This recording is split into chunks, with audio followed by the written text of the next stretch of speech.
All right. It is 10 a.m. U.S. Pacific Standard Time. Welcome, guys. Good morning from here. How was your weekend? How was your weekend, guys? I'm gonna go ahead and get straight to the point. I'm not gonna. I'm gonna skip the niceties and the introduction, and just go ahead and just talk about today's session, so we could have a nice conversation about this. So the title is U.S. military strike and Christian genocide in Nigeria? That's a question. Breaking down President Trump's post on Saturday. So, welcome again. As you guys know, American is a business platform. We are not a political company, we are not a religious company, but this one absolutely hits home. And I want to speak on it from both an economic standpoint as an entrepreneur and also as a businessman.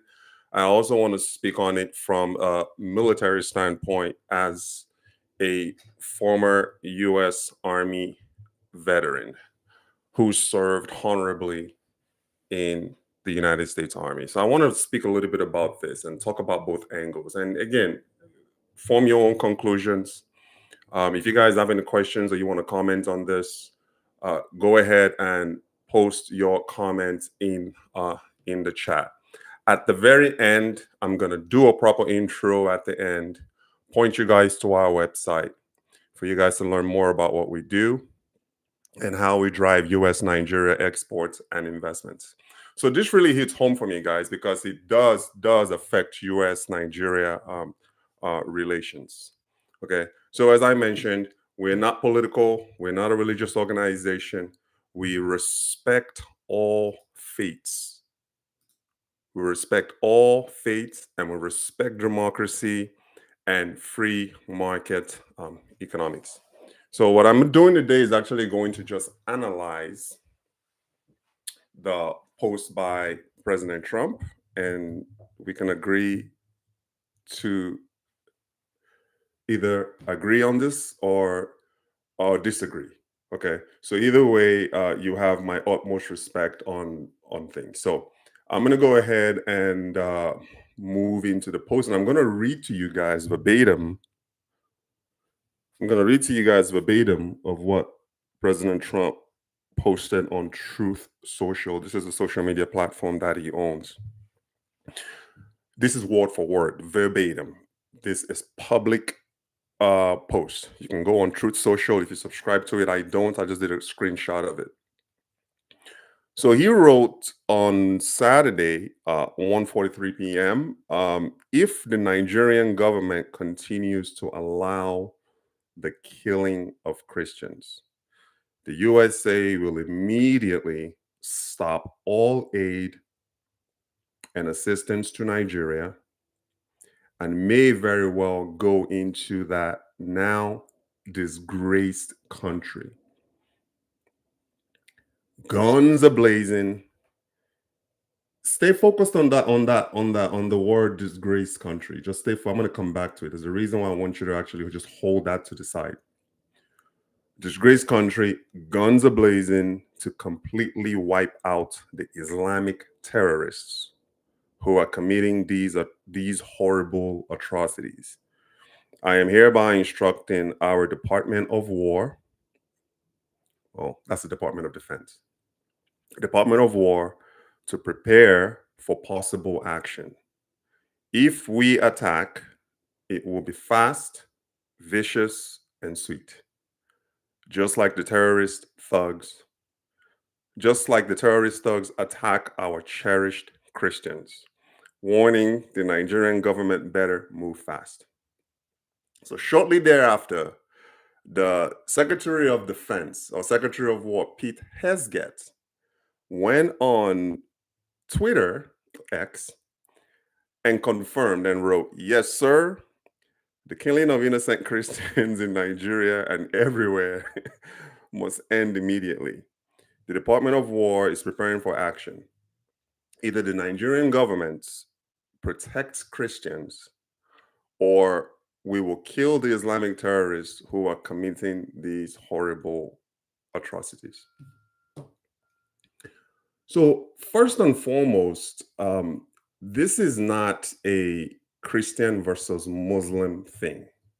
And I know that some people out there might think that's what it is. It is not. Um, you have Islamic terrorists. They're the ones that Trump and Hezgeth are talking about. They're not targeting Muslims. They did not mention Muslim one time in the post.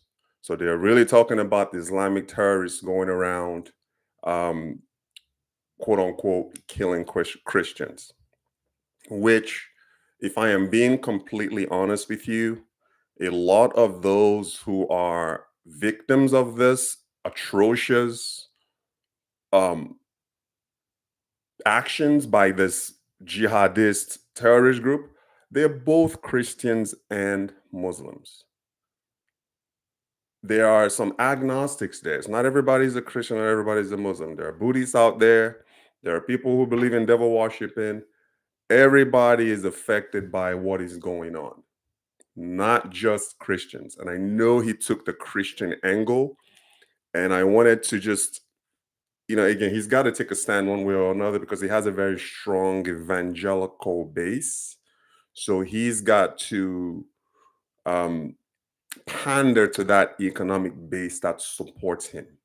So, yes, are Christians getting uh, murdered in some parts of Nigeria? Yes, but also Muslims as well are also on the receiving end. Because when these Islamic jihadists, and this is something that I confirmed 100%. I mean, listen, I was born in I was born in Nigeria. I grew up around uh, I grew up around Muslims. I grew up around the Islam faith. My background is in Christianity. I'm not saying that I'm a Christian today, and I'm not saying that I'm not a Christian today. I'm just saying my background is in Christianity. So growing up as kids in Lagos, we were always around each other. We were all brothers. We were all sisters, talking about Christians and Muslims. And everyone is very honorable. My best friend growing up was he's a Muslim. I remember as a kid, I used to go with him to the mosque. I didn't pray or anything, but I was there with my best friend. And then on Sundays, he would come to the church. He didn't pray or anything, but he was there as my best friend. That's how it is in some part. I mean, I grew up in Lagos, where it's a melting pot of all faiths. You have Christians and Muslims together living in Lagos, Nigeria. Now, when you go more of like the northern part of Nigeria, it's more predominantly people of the Islamic faith. Maybe I shouldn't say Muslims or Christians. And then on the south part of Nigeria, southeastern, southwestern, it's mostly people of the Christian faith with some Muslims mixed in there. So Nigeria is a melting pot of just literally all faiths. Okay.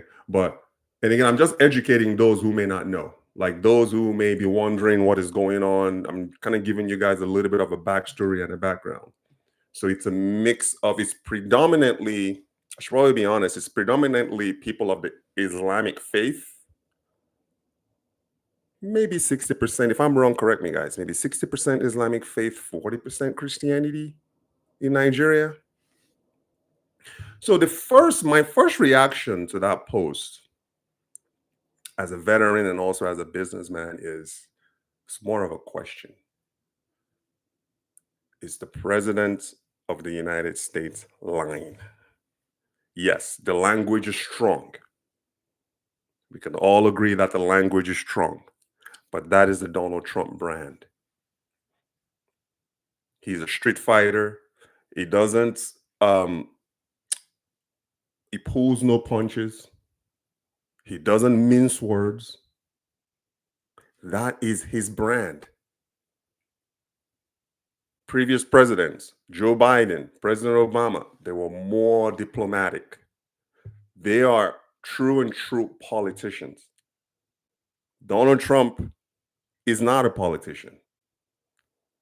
He is a true and true capitalist businessman who exercised his constitutional right as an American born citizen. He ran for office and he got elected.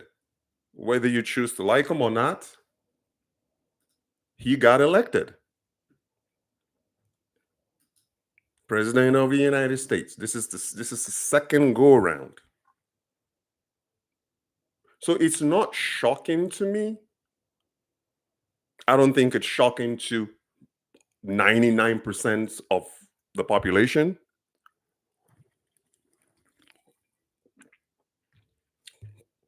Granted, it is strong language. But is he lying? Back to what I said earlier about you holding those words, disgraced nation, on the side. This isn't accidental. It is very intentional. These are deliberate signals that Trump is sending. Yes, he called Nigeria, means no words, a disgraced nation. Let's be honest with ourselves as Nigerians, both back home and in the diaspora. Is Donald Trump lying? 2 months ago, I was just watching Nigerian news on, I believe it was Channels TV or one of those networks. And at the time, he has since been removed from office, from his appointment. The Defense Secretary of Nigeria, Defense Secretary Musa is his name. He went on national television and he opened his mouth when asked, what can Nigerian citizens do to help the Nigerian military solve these Islamic, jihadist, terrorist? What can we do as a citizen? Do you know what this man said? This man said that Nigerians need to learn karate so they can defend themselves. He didn't say, can you imagine if Secretary Pete Hegseth, which is the defense secretary, the secretary of war, were to go on national television and tell the American people fighting domestic terrorism? We don't have that here, by the way. To go and learn karate to defend themselves. I actually rewinded that clip because at first, putting on my military hat, I had to rewind it. I'm like, wait a minute, did this really come out of the mouth of the highest ranking military official? I rewinded it and I replayed it. He said Nigerians should go and learn mixed martial arts or martial arts to defend themselves. This is the same guy that taxpayers are paying. When I heard that, I knew his career was over. And sure enough, 2 months later, maybe 6 weeks later, he, along other service chiefs, were removed from their position as service chiefs, and they were retired on the spot and replaced.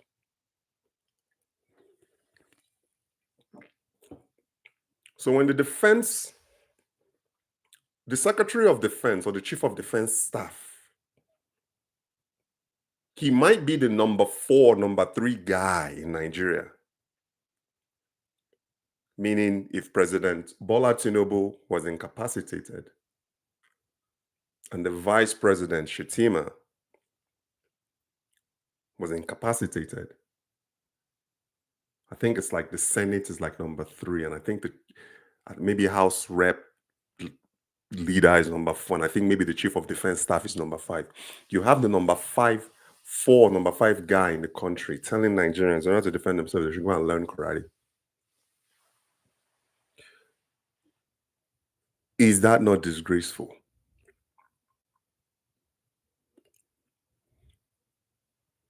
Is it not? Let's be honest now. Let's be honest with us. I'm not a political guy. I am a capitalist. I care about Nigeria. I love Nigeria. Nigeria is a free market economy compared to, let's say, China, that is a communist. Everybody, in my opinion, who wakes up every day and works hard and contributes to his or her community can seriously win in Nigeria. So when you have a guy like that, what kind of motivation? How your career is done. Because every military personnel under you is looking, if that is your mindset, going on national television and telling Nigerians, in order for them to defend themselves, they have to learn karate. Is that not disgraceful? Is President Trump lying?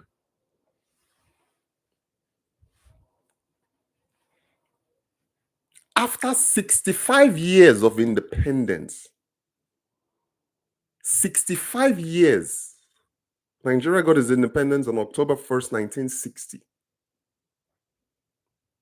There is still no stable electricity in Nigeria after 65 years.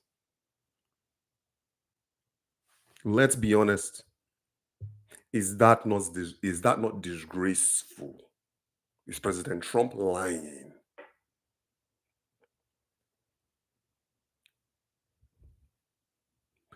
Nigeria is the giant of Africa, at least on paper.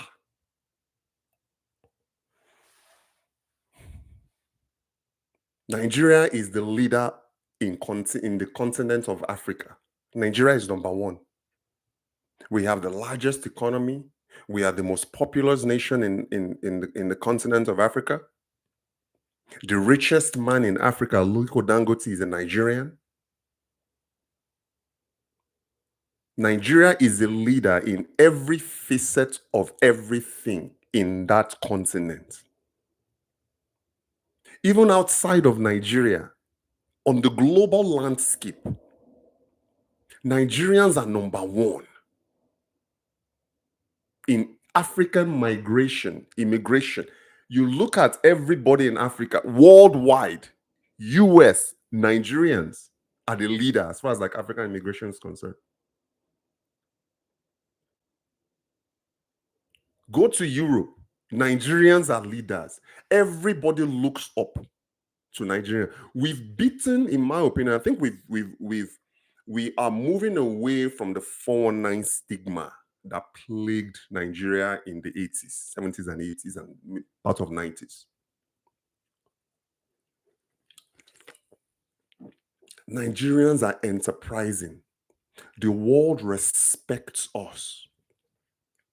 Nigerian entertainment, Afrobeat is taking over, has taken over. I'll give you guys a small story and then I'll make my point.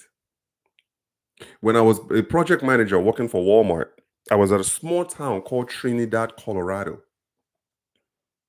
Population 8,500 people. Look it up. Trinidad, Colorado. Literally, there's one of everything. At that time, I was there for about 2 weeks on a project. I had to drive to Colorado Springs, 2 hours, 2.5 hour drive, just to be able to be in a big city. That's how small Trinidad, Colorado is. One of my workers at the time, young girl, maybe 19, maybe 20. When I started talking to her, she noticed I have an accent. "Now, where are you from?" "I'm Nigerian." The first thing out of her mouth, "Burna Boy." She started naming Nigerian artists. This is a 19-year-old American girl teenager in the middle of nowhere in Trinidad, Colorado. She knows Burna Boy, knows Wizkid, knows Davido. She was naming them. Me, I'm 40, I'm 47, going on 48. I just know these artists by name. I don't know their music. I don't listen to their music. Wizkid is maybe the only person that I listen to. It's just that one song that he had with Justin Bieber and Thames. I forget the name of the song. That's the only Wizkid song I know. I don't really follow Nigerian artists like that or Nigerian entertainment like that. But this young lady was naming these songs and these artists in the middle of nowhere. What does that say? We are transcending.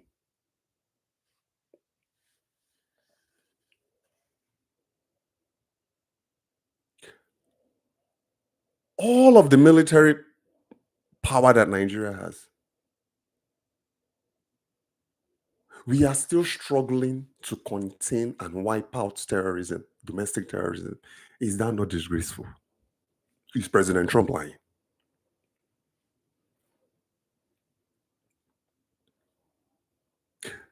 A month ago, and I posted this on if you go and search our YouTube channel, I did a podcast about it. The World Trade Organization. No, is it the World Trade Organization? Yes, I believe so. They came out with a report that 60% of Nigerians are living in poverty. So currently Nigeria stands at 230 plus million people. 140 million Nigerians are living on less than $2 a day. Is that not disgraceful?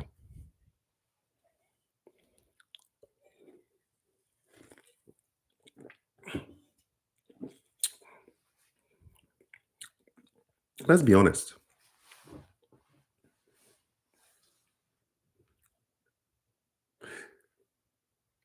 Benue, there was a Benue massacre that happened maybe 6 months, 8 months ago. These Islamic, these terrorists, they claim Islamic faith. But I'm just gonna, for the sake of being neutral, let's just say these guys, these terrorists, they walked into a village in Benue and they massacred scores of people. Is that not genocide? How else do you want to dissect? You see, me, I'm not. It's not as if I'm cheerleading for the president of the United States. It's not as if I'm cheerleading for him. But when you read what he posted, and we are analyzing it now, is he lying or is he telling the truth? So when these guys walk into villages, do you know how long it takes to kill an entire village?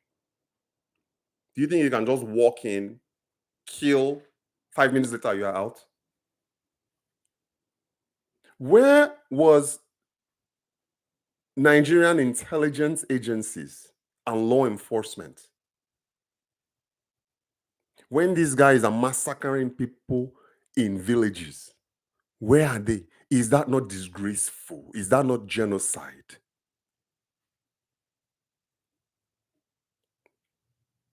My homestead alone, my homestead alone, there are about 24, 25 families, and by families I mean roofs. Just in my homestead, I'm not talking about my village. You add my village, you are looking at about 100 plus roofs, meaning homes, families. For these guys to come in and round up an entire village and start committing all of these atrocities,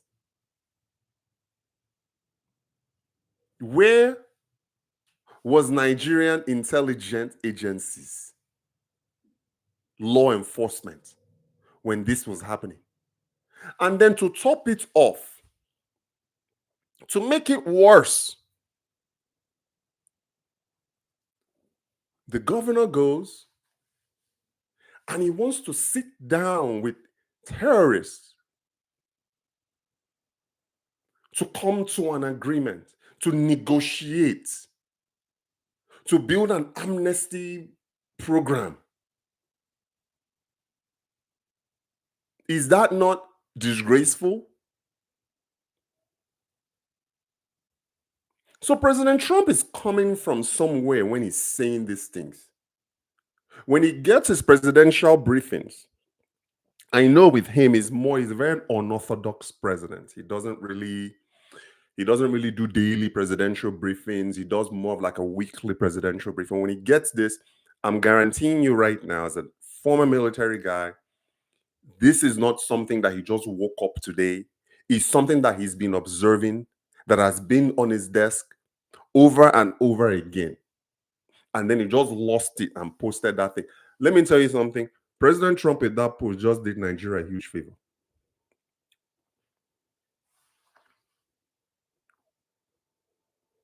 The president of the United States just did Nigeria a huge favor with that post. From a military standpoint, let's get into a little bit of political standpoint. I'm not a political guy, but I'm just telling you guys from what I know.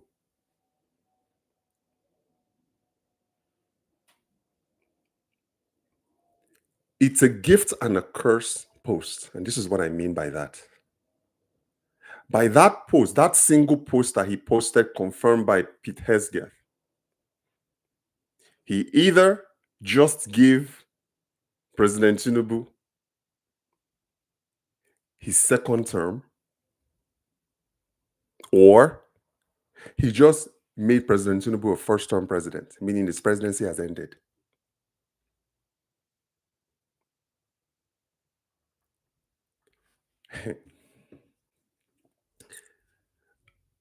Let me tell you something. The only common denominator here that can decide the outcome of whether he gets a second term or whether he's a first-term presidency is President Bola Tinubu himself. The president of the United States just gave him a alley-oop. If you play basketball and you are into basketball, you know what I'm talking about. A alley-oop is when they lob the ball close to the rim and then another player picks it up and dunks it. He just gave him a alley-oop. And I know some people in Nigeria, those that are not traveled now, that haven't been in anything, they haven't seen anything. They are saying that President Trump is threatening Nigeria. That's not a threat. He's telling the truth. He's telling you that if you don't fix this problem, yes, maybe he stretched the truth a little bit by saying Christians, because this is not a Christian problem. This is a Nigeria problem. But the post itself, listen, I'm telling me, I was born in Nigeria. I grew up in Nigeria. I came to the United States. I served in the United States. So I can speak intelligently from both an economic standpoint and a military standpoint.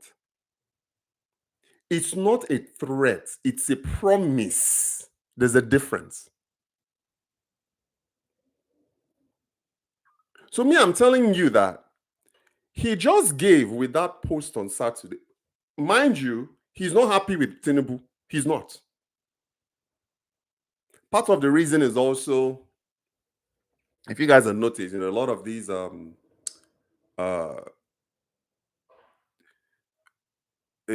like convicted terrorists in the US, by law, they can't be imprisoned here. Some of them can. Again, it depends on the level of their crimes. So what is happening is the United States is starting to ship all of these criminals out of the United States into countries like Swaziland, all these African countries. So they reached out to Nigeria. This is internal information. They reached out to Nigeria. Nigeria refused to accept criminals. And rightfully so. They don't have to, by law. Ghana accepted. Swaziland accepted.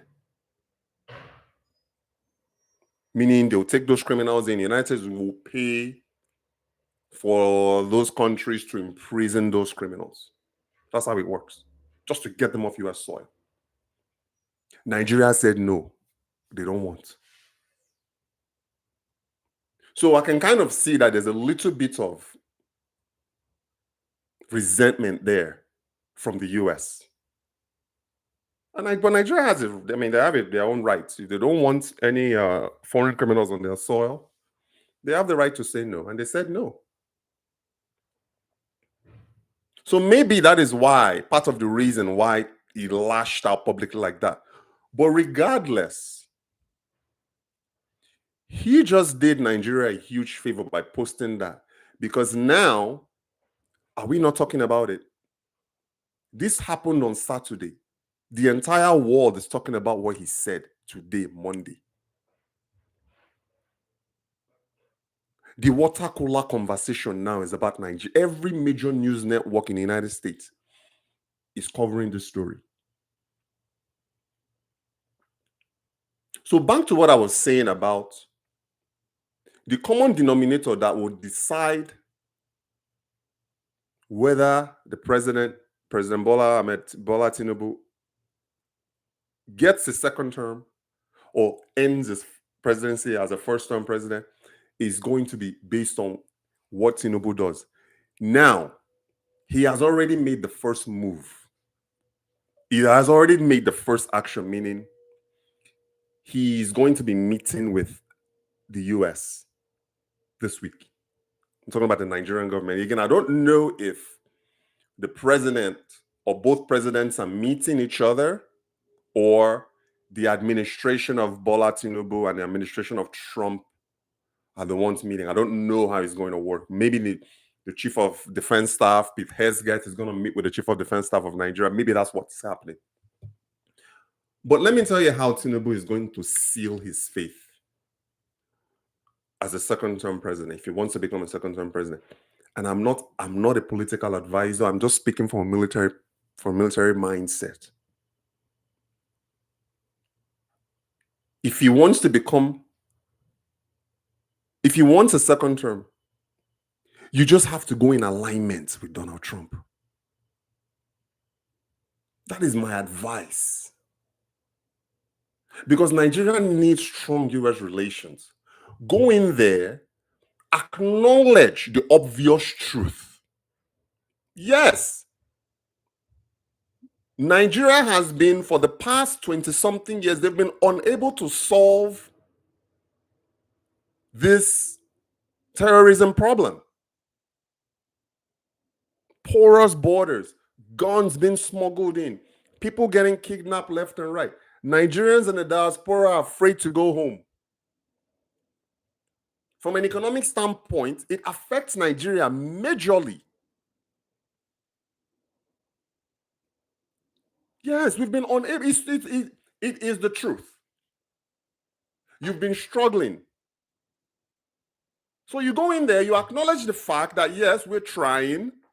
There are some areas that we're having challenges in, maybe some technological areas. Maybe we need drone help or what have you. When you go in like that, from a problem-solving standpoint, and you are in alignment with the US, forget what they are saying. Forget China. I know Nigeria is pandering to China right now. China is not going to do anything for Nigeria. We need alignment with the Western world. I'm not saying go and kiss ass. That's not what I'm saying. But you catch, what did they say? You catch something with honey better than stick. I forget the analogy, but you get my point. We need to play the game. Nigeria needs to play the game. Come to the table with the West that controls 60-something% of the global GDP is controlled by the Western world. No be China. Oh.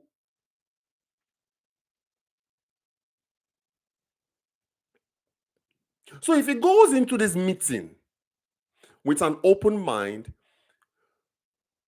go into it, you want solutions. I'm not saying we need handouts. We don't need handouts. US already supports Nigeria militarily through military aid, through assistance. But you go into it with an open hand and an open mind. Okay, we could use your help. We could form a partnership with us. How can we together, for the sake of not only Nigerians back home, but also Nigerians in the diaspora, how can we solve this problem?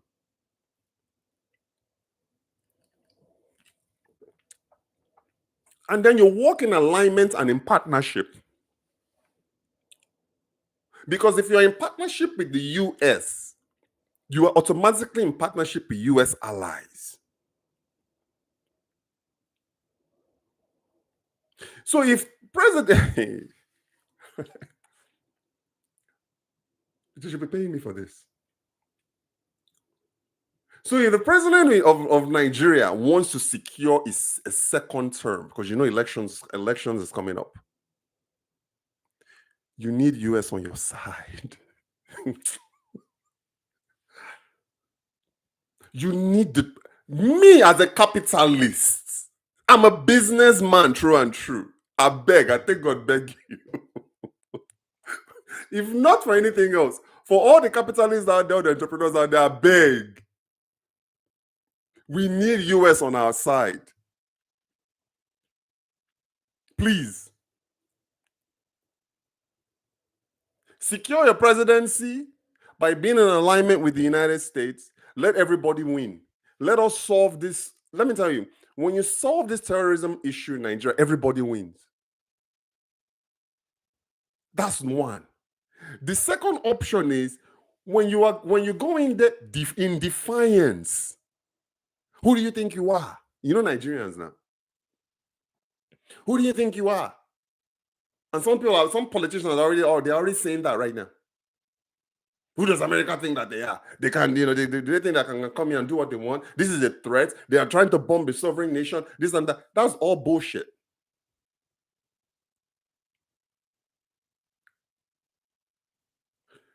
If you want to be a one-term president, President Tinubu, approach in defiance. This is black and white. There's no middle ground. That is the fastest way you can become a one-term president. Go, because you know what? The people are already angry. Yes, the president of Nigeria is the president of Nigeria, but it's the people that voted him in. And I can tell you, every Nigerian citizen out there in every corner of the face of this earth, they are tired. They are tired of their friends and families getting kidnapped. They are tired of their communities getting destroyed.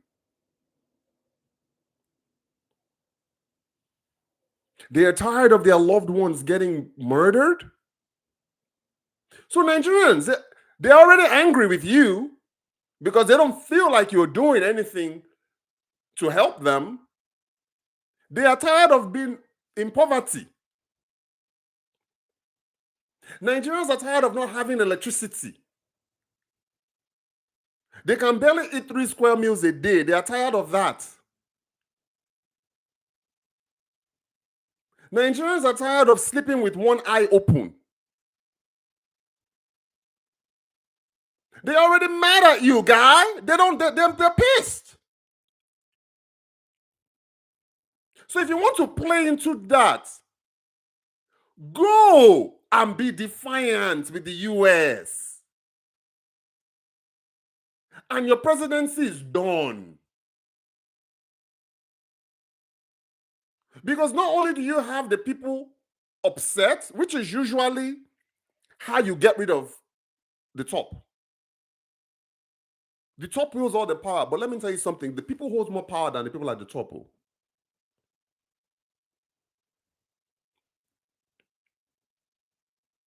So if you want, go in defiance of the US, Tell them it's bullshit. Tell them to stay out of your business. And when the US is done with you, people like me will be affected because they might disqualify Nigeria from AGOA, the African Growth and Opportunity Act, where people like me benefit from duty-free exports out of Nigeria into the US. They will start there. If you are in defiance of Trump. And then they will seize all military aid. Like he said, Trump is a street fighter. He know they lie. Oh. The guy is serious. He said it. He's going to stop military aid to Nigeria. Where is Nigeria going to get the technology to fight? Now, China. Listen to me. Don't drink the Kool-Aid. I love China. China is a great country. I've had strong, solid relationship with China for the past 20-something years. But China is a communist country. And their closest ally, Russia, is also a communist country. Is that who Nigeria wants to be in bed with?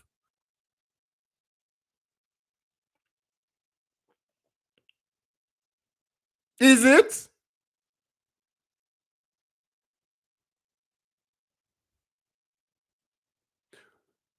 Don't put your country before you. My personal advice, again, I'm not a presidential consultant and I'm not a presidential advisor. But all these politicians and gurus and everybody on the internet talking about Trump is invading, he's trying to invade. He's not trying to invade. He wants to stop this problem.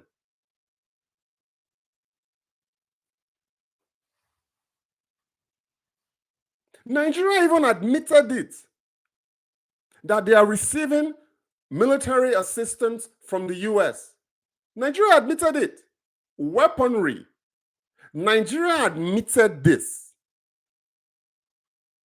But even with all that assistance, there's no progress. It's a problem. The US has interest in Nigeria. And let me tell you, there's this thing called the Patriot Act, for those who don't know.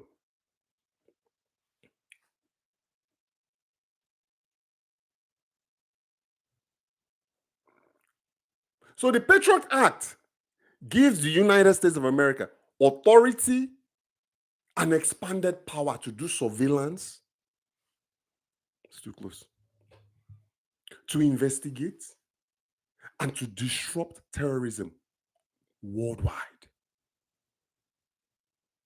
If the US feels threatened in a way, or their interest is, or they feel their interest might be impacted in any way as a result of terrorism, they are going to go and wipe out the terrorists.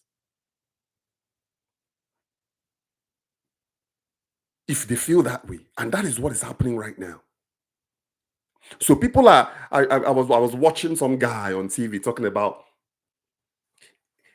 now Trump is interested in Nigeria because now we have the largest, one of the largest refineries. Who gives a shit about your refinery?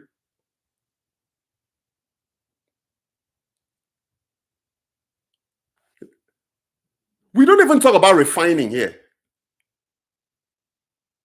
Refining is something that was solved 80 years ago. You are just now being Dangote is just now opening a refinery, and you are talking about Trump is interested in Nigeria because of Nigeria's refinery. Do you think it gives do you think it cares? The same refinery that people are still struggling with it locally,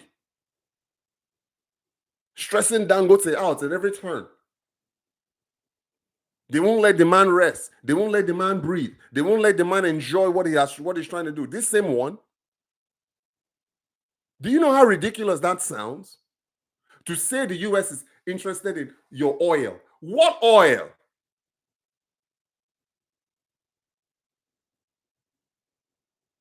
Do you know the American refining capacity and capability in the US?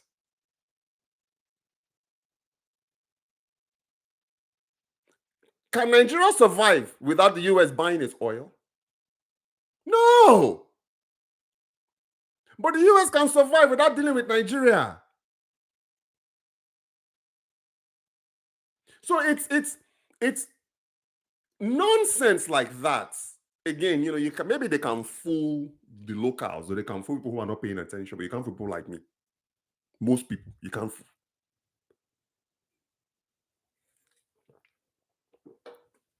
Nigerians are afraid to go to work every day. Farmers are afraid to go to their farm. The food belt of Nigeria, Benue State, has been largely disseminated. Everything in Nigeria closes at 6 o'clock. When the sun goes down, everybody goes down. Is that not disgraceful? Is the president of the United States lying? Are Nigerians not tired? We need to be a 24/7 economy. Nigeria is a 12-hour economy. Sun up, sun down economy. When the sun goes down, everybody goes down out of fear. To me, again, form your conclusions. But to me, that is disgraceful. And it needs to stop.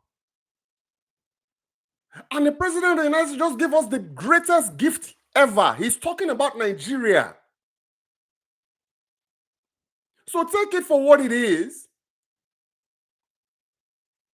You've just been given he has the biggest megaphone and the biggest platform. If the president of the United States is talking about you, it's good or bad, it's a big deal.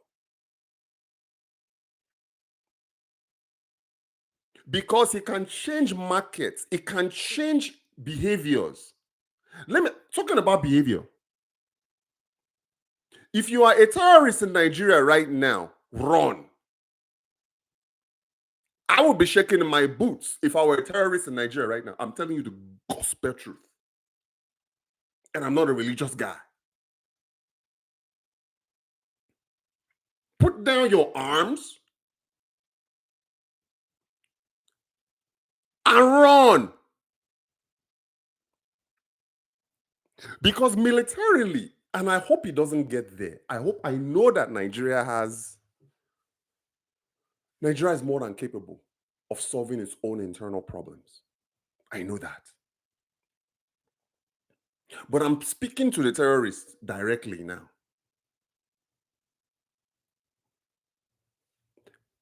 If the United States military, I'm talking as a military guy, former military guy. If the United States military comes for you,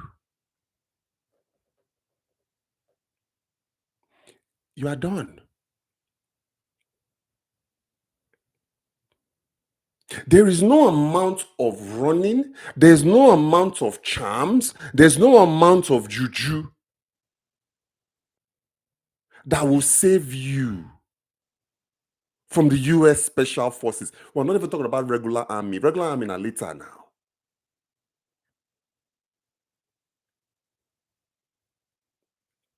If the US Special Forces is activated,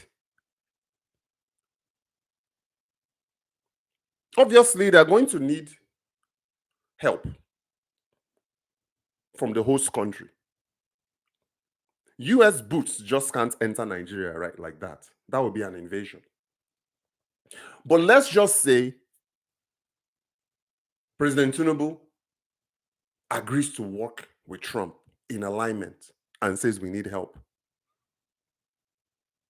First things that they'll do is they'll deploy the US Special Forces to Nigeria to go and help Nigerians, to go and help the Nigerian military.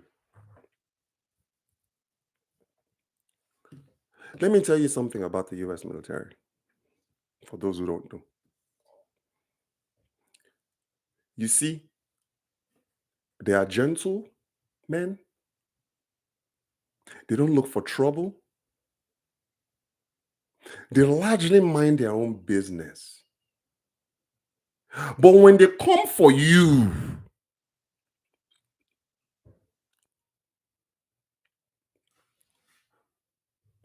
when the Delta Force, I'm just naming a few of special forces. When the Delta Force comes for you, U.S. Navy SEAL, U.S. Army Rangers, 82nd Airborne, when they come for you,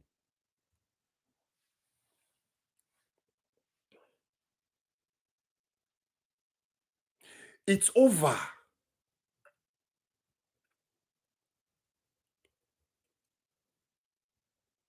Have you heard of SEAL Team 6? The guys that took down Osama bin Laden? SEAL Team 6, these guys are assassins now. All the US Special Forces, they're all assassins. When they come for you, a hit squad of 12 can take down an entire nation. Do you know that? 1 week. This one in Nigeria has been fighting terrorism for 60 something years. 1 week. They will kill all of you or all of them. 1 week. They don't take prisoners. They are not coming there to talk. They are not coming there to negotiate. They are not coming there to be your friend. They are coming there to wipe you out.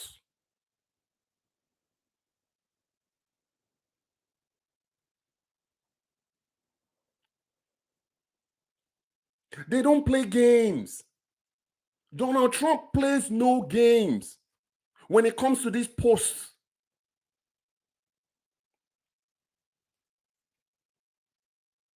And I think, by and large, you can ask any Nigerian, we are fed up. You see, not everybody is like me. Me, I can enter Nigeria anytime I want, do what I gotta do, leave, no problem. Because I'm built like that. But most Nigerians can't do that. They are afraid. And let me tell you something, money and fear don't mix. There are so many Nigerians out there that want to invest, they want to come in and build things and build jobs, but they're afraid.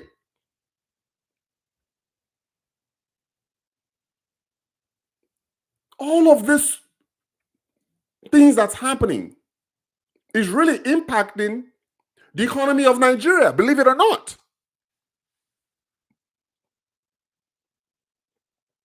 So it needs to stop. And all this sitting down, let's have lunch, let's sit down and you see these terrorists, they'll come in armed to the teeth. Sitting down and negotiate, are you crazy? Who are you negotiating with? Could you imagine the president of the United States sitting down negotiating with domestic terrorists?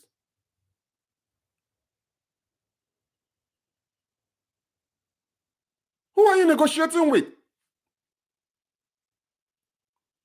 These guys need to be stopped. And that is what he's saying. So the uninitiated, the people who are not exposed, who haven't stepped foot outside of Nigeria, they don't really know geopolitical economies or landscape. They are going to start saying US is trying to invade. US is not trying to invade anything. They are just saying, and Nigeria, I like to talk, if care is not taken, he said we may, and already Hesget is saying we have already started preparing.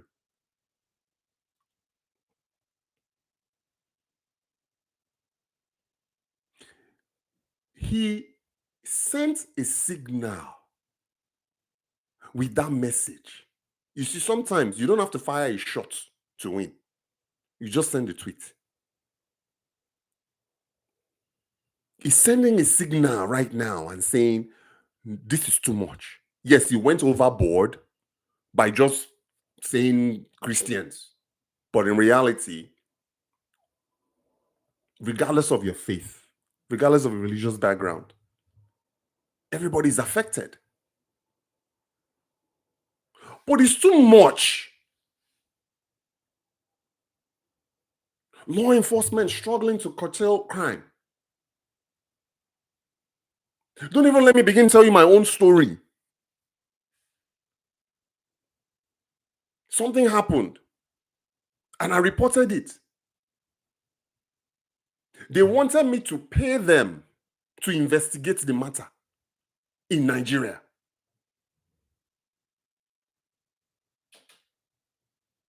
Can you imagine somebody in the US reporting an incident to the United States law enforcement, and then the United States law enforcement say, okay, if you want me to go and investigate, you got to pay.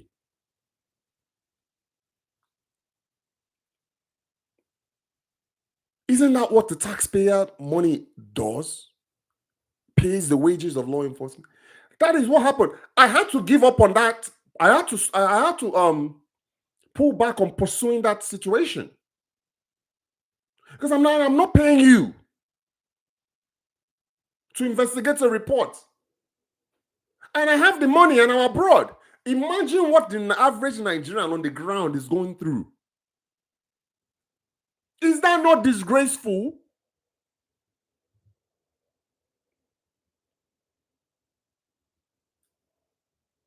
Come on, let's be honest with ourselves.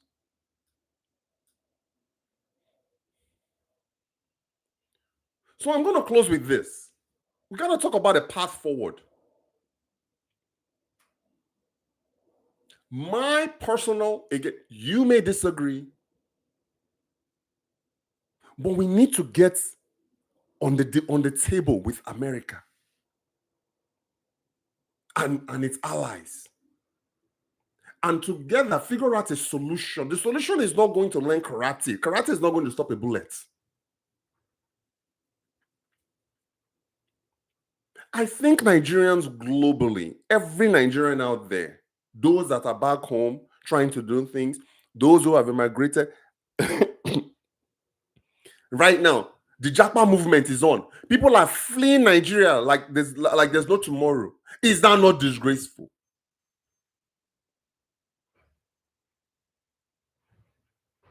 How many people in the US are Japari? Nobody Japas here. Most Americans don't even have passports because America is just too good. What am I going to go to this for? I mean, it's those that are more international minded that they'll travel out. But the average Nigerian don't have a passport. They don't even leave their own states. 36 states in Nigeria. Half, 50% of the 36 states is on neutral right now, meaning there's no drive, there's no reverse. It's just on neutral. Meaning it's not growing. Why do you think everybody's running to Lagos? Why do you think Lagos is overcrowded? Because there's no economic opportunities in Zamfara State. There's no economic opportunity in Plateau, in Benue, in all of these northern areas that's plagued by this terrorist act. That is why everybody's running. Even Abuja itself, the so-called FCT, is having issues.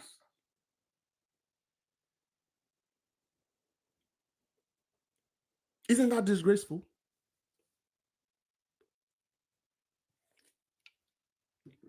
What other word would you call people going into communities and killing an entire community?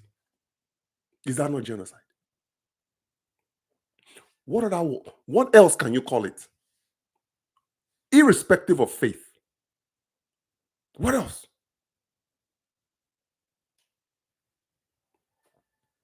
And they've been doing it for years. When Boko Haram kidnapped those girls during Obama's presidency, isn't that disgraceful?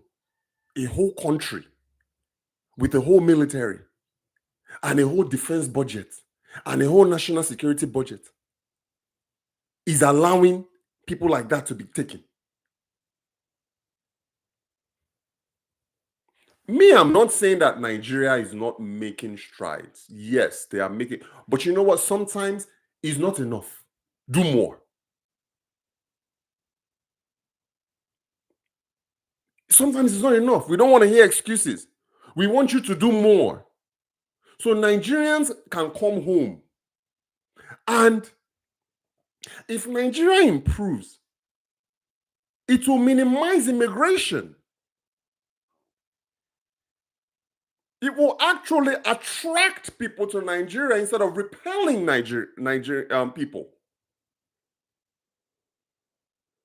If the economy of Nigeria improves, you're going to have less people jabbering, and you're going to have more people that are japa dying.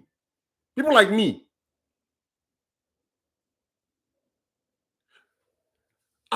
Listen to me. I think, in my own opinion, this is a gift.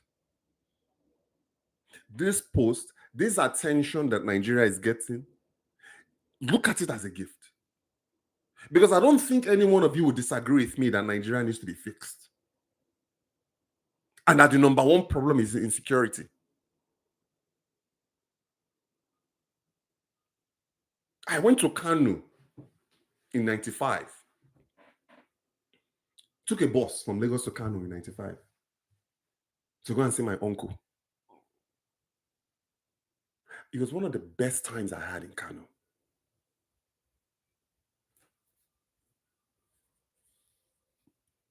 The Muslim people are very respectful.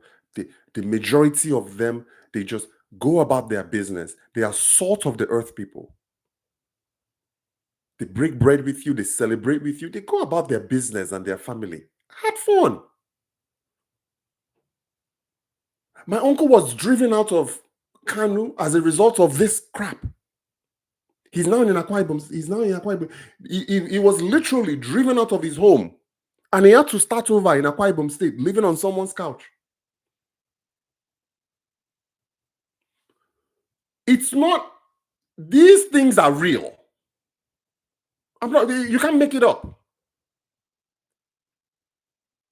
Unfortunately, some people just don't have the platform. They don't have the voice. I think most Nigerians don't have a voice. I think social media is helping, because they can go on social media and maybe highlight some of these things that you couldn't do in 95 when there was no internet in 95. Would I dare in 2025 take a bus to Kano today? Back then it was more, there wasn't really a lot of that going on. Back then it was, Nigeria was like 419 back then in the 90s. It has changed, and now it's violence.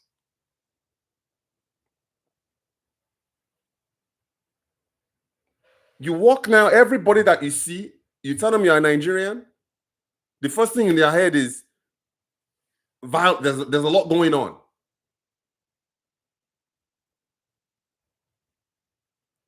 So the solution, I'm going to wrap up. We need that collaboration.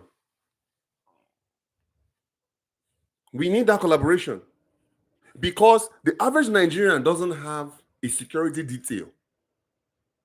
All these guys that are sitting up there saying the US wants to invade, they'll walk out of their house, they'll have a 10-car detail of security agents with them. Why they need 10 cars, I don't know, but I think they stopped that now. It's like maybe the most you're allowed is maybe 2 or 3 people. But they have that security detail. The average Nigerian doesn't. So I want people, again, form your own conclusions. But the solution, to me, is we need that alignment. And we should look at this post. And I hope that it stays in the public domain and it stays in national, global news for a long time. Because it's about time. And I'm going to wrap up with this. If the people in the presidency are watching, align with the West, because they are offering to help. If you think the future of Nigeria lies in Chinese partnerships, Chinese loans, you already see 40-something trillion, I think, right now. Most of that debt is owed to China. If you think that the future of Nigeria lies in dealing and partnering with a communist nation like China and Russia, we are going to be in this for a long ride.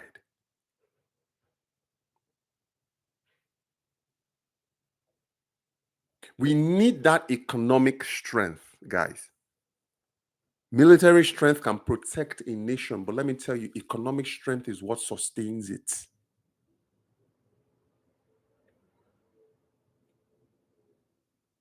The future of our country lies in its economy.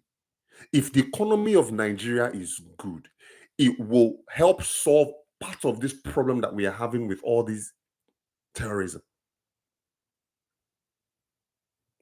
Because maybe one of the reasons that these people are doing this, they don't have any jobs, they don't have any economic opportunities. So they turn to crime.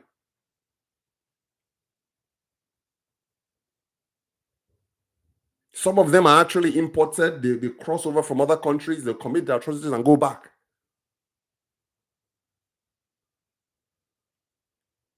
Part of the solution is a strong economy, strong export market, jobs, innovation, opportunity.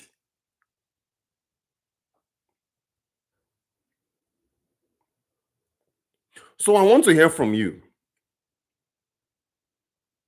What are your thoughts on the president's post?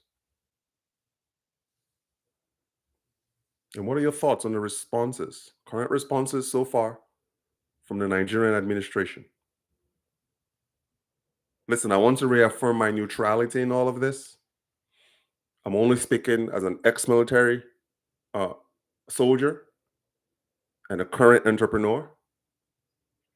And I hope that my insights in both capacities able to share a little bit of light on this. We got to be neutral sometimes. You got to just put that neutrality hat on. And the most important thing is, let me tell you something. The fastest way for you to fail is to lie to yourself. We can't keep sweeping this problem under the rug anymore.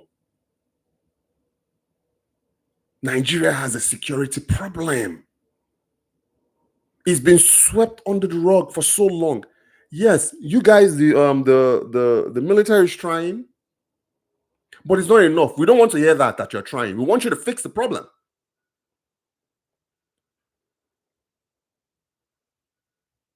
So back to what I was saying about introducing myself. For those who are watching me for the first time, my name is Richard Mberikat. I'm the founder of Mberikat Ventures. You can check our website out at mberikat.com. We are a trusted name driving US, Nigeria exports and investments. I offer high-level consultations on US, Nigeria markets for institutions, government agencies, and high net worth individuals. You can reach out to me and connect with me on mberikat.com/consulting. If you're looking at buying some authentic Nigerian made goods in the US, visit mberikat.com/shop. And if you want to reach out to me for general inquiries, go to mberikat.com/contact. I'm based in the US. I'm a Nigerian-born, US-based entrepreneur. I live in Las Vegas.